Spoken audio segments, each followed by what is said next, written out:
अस्सलाम वालेकुम स्टूडेंट्स आज हमारा टॉपिक है आयनाइजेशन कांस्टेंट ऑफ बेस। के बी से इसको हम डिनोट करते हैं और ये कांस्टेंट है। और ये जो कांस्टेंट है ये क्वांटिटेटिव मैयर के लिए यानी क्वांटिटेटिव मैयर करता है स्ट्रेंथ ऑफ बेसिस की जो स्ट्रेंथ है उसको क्वांटिटेटिवली मैयर करने के लिए हम यूज़ करते हैं के बी को।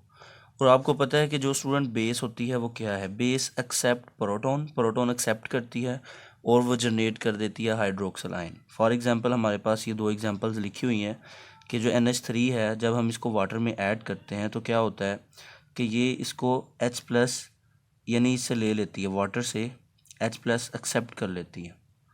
तो ये क्या हुई, बेस के तौर पर इसने काम किया है। तो यहाँ पर वाटर जो है वो एज ए एसिड के तौर पर काम कर रहा है। तो इसने जब इसको H+ दे दिया और इसने एक्सेप्ट किया तो यहाँ पे NH4+ बन गया और साथ में हाइड्रोक्सिल आयन, यानी इसने H+ एक्सेप्ट किया, साथ में हाइड्रोक्सिल आयन जो है वो क्या कर दिया, जनरेट कर दिया है। इसी तरह हमारे पास जो है वो कार्बोनेट आयन है। अब स्टूडेंट ये हमारे पास जो है ये बेसिस है, मतलब ये भी बेस है और ये भी। अब इन दोनों बेसिस में जो है वो एबिलिटी इसको चेक करने के लिए, इनकी स्ट्रेंथ को चेक करने के लिए जो है वो हम कांस्टेंट यूज़ करते हैं।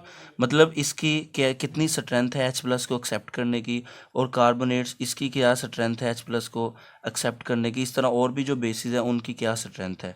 तो हमारे पास जो है वो हम इनको फिर इनकी स्ट्रेंथ को मैयर करने के लिए हम के बी कांस्टेंट जो है वो यूज़ करते हैं और इसकी हम डेरिवेशन पढ़ेंगे। जैसे हमने के ए पढ़ा था, के ए जो है वो हमने एसिडिक जो ionisation constant for acid, derivation of K B. अब लेट्स हमारे पास जो है एक रिएक्शन है, इसमें ये बेस एक्सेप्ट कर रही है यहाँ पे H+ आयन और ये BH में कन्वर्ट हो रही है, साथ में हाइड्रोक्सिल आयन बन के। अब अगर इस रिएक्शन का मैं KC लिखता हूँ तो क्या होगा, कंसंट्रेशन ऑफ प्रोडक्ट ऊपर और कंसंट्रेशन ऑफ रिएक्टेंट नीचे। तो ये हमारे पास जो है वो KC आ गया। अब वाटर जो है स्टूडेंट आपको पता है कि कांस्टेंट है। कांस्टेंट कैसे, क्योंकि हम इसको लार्ज एक्सेस में लेते हैं, काफ़ी ज़्यादा लेते हैं, तो इस वजह से ये हमारे पास इसकी वैल्यू कांस्टेंट होती है। तो वाटर जो है कांस्टेंट है, तो इधर KC कांस्टेंट, हम वाटर को इधर ले आएंगे, कांस्टेंट से मल्टीप्लाई होकर एक नया कांस्टेंट बन जाता है KC into H2O।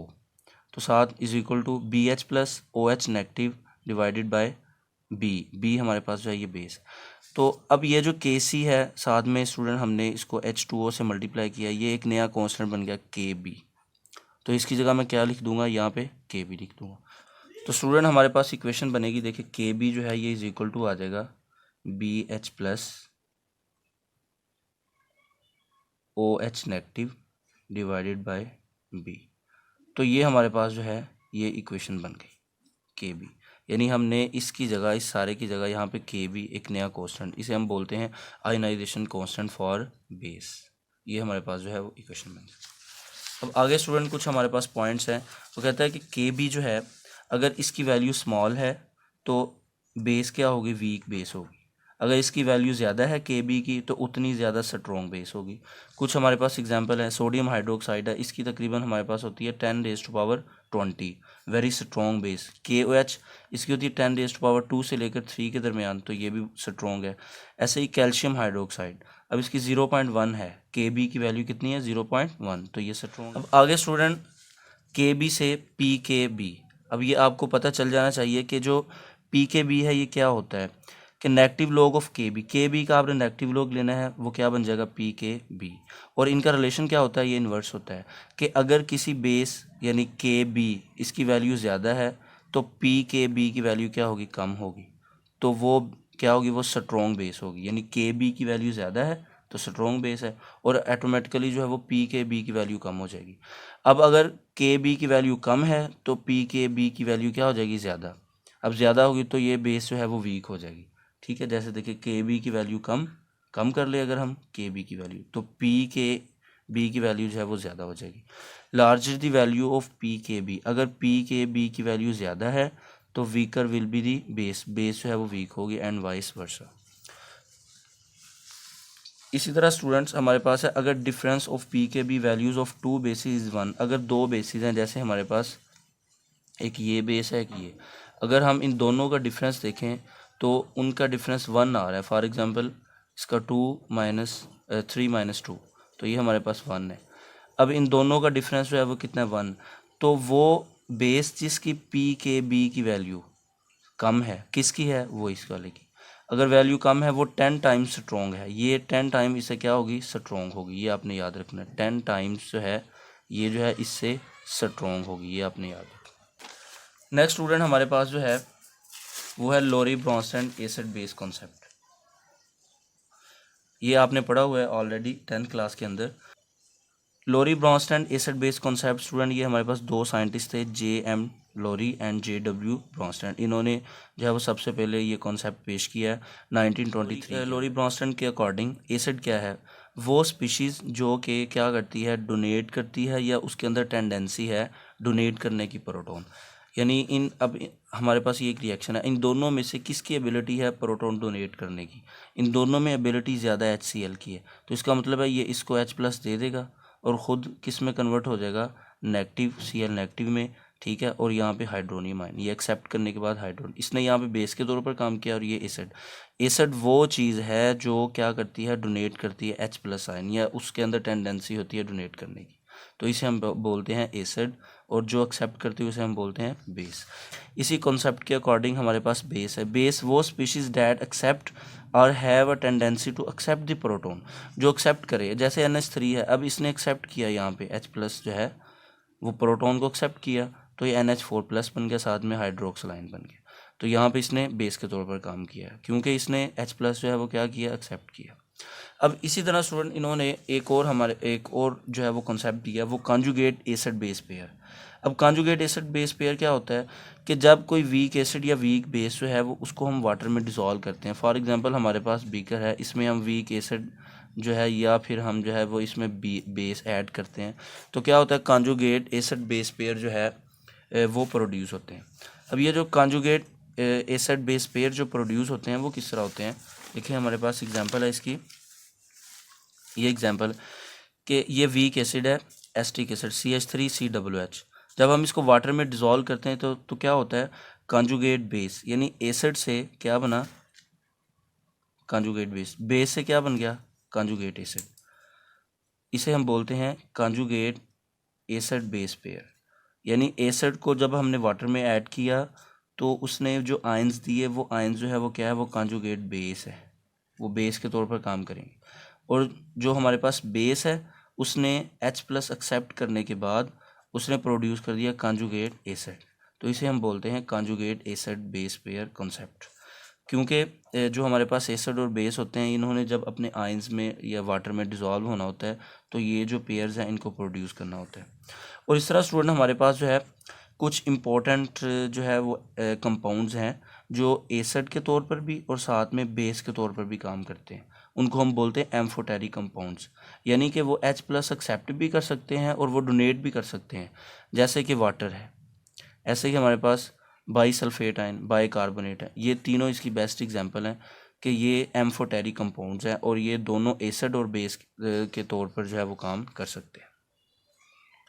Next student हमारे पास जो है, अब आप देखें हमने तीन जो है वो कांस्टेंट पढ़े हैं, Ka, Kb and Kw। Ka जो है वो acid ionisation constant for acid, ionisation constant of base and ionic product of water. अब हम तीनों का रिलेशन पढ़ेंगे, इनका रिलेशन एक दूसरे के साथ बहुत क्लोज है। अब फॉर एग्जांपल हमारे पास एक रिएक्शन है कि एक एसिड है, इसको हम बेस में ऐड कर रहे हैं, यानी एसिड जो है वो वाटर में जब हम ऐड करते हैं तो वाटर बेस के तौर पर काम करेगा और एसिड है ये, तो क्या होगा, वाटर से हाइड्रोनियम आयन कॉन्जुगेट एसिड बन गया बेस से, और एसिड से कॉन्जुगेट बेस बन गया, ठीक है। अब हम इस रिएक्शन का Kc लिख लेते हैं, तो ये Kc concentration of product and concentration of reactants, इसको नीचे लिख लिया हमने। अब क्या होगा स्टूडेंट, नेक्स्ट जो है ये वाटर को अगेन हम इधर ले आएंगे क्योंकि ये हमने इसको एक्सेस में लिया हुआ है और ये कांस्टेंट है, तो कांस्टेंट को कांस्टेंट के साथ हम मल्टीप्लाई करेंगे, नया कांस्टेंट आ जाएगा, वो है Ka। तो इसकी जगह मैंने क्या लिख दिया, Ka लिख दिया, ठीक है। यहाँ पे Ka, इसको मैंने कह दिया ये इक्वेशन नंबर 1 है। अब हमारे पास जो है स्टूडेंट देखें, जो लास्ट रिएक्शन था, ये ज़रा आप देखें इस रिएक्शन को पहले, कि इसमें कॉन्जुगेट बेस प्रोड्यूस हुआ है, ये कॉन्जुगेट बेस। अब ये जो कॉन्जुगेट बेस है हम अगेन इसको वाटर में ऐड करते हैं, ये कॉन्जुगेट बेस A नेगेटिव है, इसको हम अगेन किस में ऐड कर दें, वाटर में। यानी in the case of A negative when dissolve in water, A negative जो है वो ऊपर वाले रिएक्शन से जो हमारे पास बचा है, अगर हम इसको अगेन किस में ऐड कर दें, वाटर में, तो क्या होगा, ये बेस के तौर पर काम करेगा और वाटर जो है वो अब एसिड के तौर पर काम करेगा। देखें वाटर एम्फोटेरिक है, वहाँ पर उसने बेस के तौर पर काम किया, यहाँ पे एसिड के तौर पर। अब क्या हुआ कि यहाँ से बेस से कॉन्जुगेट एसिड बन गया, ठीक है, और वाटर से यानी एसिड से कॉन्जुगेट बेस बन गया। अब इस रिएक्शन का भी हम केसी लिख लेते हैं, यानी concentration of product over concentration of reactants, KC हमने लिख लिया। अब वाटर अगेन इधर ले आए, क्योंकि वाटर जो है वो एक्सेस है, तो केसी से हमारे पास एक नया कांस्टेंट बन गया के बी। वाटर से मल्टीप्लाई किया तो के बी नया कांस्टेंट। अब स्टूडेंट के बी जो है वो हमारे पास इक्वेशन बनी H A O H negative divided by A negative. इसको हमने कह दिया इक्वेशन नंबर 2। अब इक्वेशन नंबर 1 और 2, ये हमारे पास दो इक्वेशंस हैं, ये इक्वेशन 1 है और ये इक्वेशन 2 है। इन दोनों इक्वेशंस को आपस में हमने मल्टीप्लाई कर देना है। मल्टीप्लाई बोथ एक्सप्रेशन या टू एक्सप्रेशंस आर इक्वेशंस। तो क्या होगा, देखें दोनों का अगर हम मल्टीप्लाई करेंगे, K A into K B is equal to, इसी तरह यहाँ पे इसको मल्टीप्लाई करेंगे H plus A negative over H A multiply by O H, यानी इसको पहले लिख दिया मैंने, साथ में H A over A negative. अब यहाँ पे देखें कौन सी चीज़ें आपस में कट रही हैं, यहाँ पे ये इससे कट जाएगा और ये भी जो है वो इसके साथ कट जाएगा। क्या बचा पीछे, एच प्लस और ओ एच नेगेटिव। तो K A multiply by K B is equal to H plus O H negative. अब स्टूडेंट आपको याद है कि H plus O H negative हमने पढ़ा था के डब्ल्यू के इक्वल होता है, तो हमने इसको के डब्ल्यू के इक्वल रख दिया। तो K A into K B is equal to के डब्ल्यू। तो ये देखें इनका रिलेशनशिप हमें मिल गया ना यहाँ पे, कि के ए अगर और के बी, अगर हम इन दोनों कांस्टेंट को, कोई भी रिएक्शन है उसके दोनों कांस्टेंट हम निकालें, उनको मल्टीप्लाई करें, वो किसके इक्वल आ जाता है, वो के डब्ल्यू यानी आयनिक प्रोडक्ट ऑफ वाटर के इक्वल आ जाएगा। और स्टूडेंट ये हमारे पास एट 25 डिग्री सेल्सियस पर है, इसकी वैल्यू होती है 10⁻⁻14। अगर मैं इसका एंटीलॉग ले लेता हूँ तो क्या हो जाता है, ये 14 के इक्वल आ जाएगा। इस इक्वेशन का हमने यहाँ पे नेगेटिव लॉग ले लेना है, negative log of K A into K B is equal to negative log of K W. तो स्टूडेंट ये हमारे पास इक्वेशन बनी इज इक्वल टू नेगेटिव। अब यहाँ से पी के ए और यहाँ से पी के बी और ये पी के डब्ल्यू, ये किसके इक्वल आ गया, ये 14 का, क्योंकि यहाँ पे देखें ना 10⁻⁻14, अगर इसका भी नेगेटिव लॉग ले लेते हैं हम 10⁻⁻14 का, तो ये किस में आ जाएगा, ये 14 आ जाएगा। तो हमारे पास पी के ए प्लस पी के बी, ये 14 के एट 25 डिग्री। अब इस इक्वेशन से हमें क्या पता चला है, ये इक्वेशन हमें दो पॉइंट्स इंपॉर्टेंट बता रही है। ये कह रही है कि अगर आपके पास कॉन्जुगेट बेस है बहुत ही वीक एसिड का, कोई भी वीक एसिड है उसका कॉन्जुगेट बेस वो रिलेटिवली क्या होता है, वो स्ट्रॉन्ग बेस होता है। वीक एसिड का जो कॉन्जुगेट बेस है, देखें अब यहाँ पर हमारे पास जो है वीक एसिड है CH3COOH। अब इसका कॉन्जुगेट बेस, ये इसकी बात कर रहा है, ठीक है। देखिए conjugate base of very weak acid का कॉन्जुगेट बेस इज़ रिलेटिवली, अब ये थोड़ा सा स्ट्रॉन्ग बेस होगी, ये क्या होगी, ये स्ट्रॉन्ग बेस है। ये पॉइंट वो बता रहा है कि वीक एसिड का जो कॉन्जुगेट बेस होगा वो रिलेटिवली स्ट्रॉन्ग होगा। इसी तरह दूसरा पॉइंट है conjugate acid of strong base. अब ये हमारे पास स्ट्रॉन्ग बेस है, ठीक है। अब इसका क्या प्रोड्यूस होगा, कॉन्जुगेट एसिड, यानी conjugate acid of very strong base is relatively weak acid. अब ये वीक होगा, यहाँ पे एसिड क्या है, स्ट्रॉन्ग, लेकिन यहाँ पे सॉरी बेस स्ट्रॉन्ग है और कॉन्जुगेट एसिड इसका क्या होगा, वो वीक होगा। तो ये आपने यहाँ पे पॉइंट्स याद रखने। इस तरह स्टूडेंट के ए ये भी इन्वर्स होता है के बी के, कि फॉर एग्जांपल अगर आपके पास ये दोनों पॉइंट्स हमें पता चला है, देखें अगर स्ट्रॉन्ग बेस है तो उसका जो एसिड है कॉन्जुगेट एसिड वो वीक है। अगर हमारे पास वीक एसिड है तो उसके जो कॉन्जुगेट बेस है वो क्या होगी, वो स्ट्रॉन्ग है।